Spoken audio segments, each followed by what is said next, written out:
Бүгін біздің музейімізде ерекше көрме ашылып жатыр. Бұл 26 жылдың алғашқы көрмесі десек артық болмайды. Василий Витальевич біздің музейімізде жыл сайын бір көрме өткізіп отырады. Егер қателеспесем болсақ, бұл біздің музейімізде өткізіп отырған 6-шы көрмесі.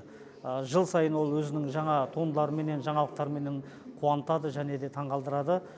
Биылғы көрме өздеріңіз көріп отырғандай пейзаждармен бірге мынау өзінің философиялық ойын терең, әлде кез келген адам бірден түсіне бермейтін, арнайы түсіндіретін иесі немесе автордың өзі түсіндіруі мүмкін, немесе осы бір ғылым саласындағы немесе философия саласындағы ғалымдар түсіндіре алатындай кейбір күрделі туындылар бар. Айтылмаған әсемдік деп көрменің атта бекіт айтылып тұрған жоқ. Өйткені дүниеде біз әсемдеп жүрген дүниелеріміздің бәрі өз көзімізге көрінуі мүмкін, бірақ көзге де көрінбейтін әсемдіктер болады. Өнер адамдары, ақындар, жазушылар, суретшілер осы дүниені көре біледі да, соны жаңа жеткізеді.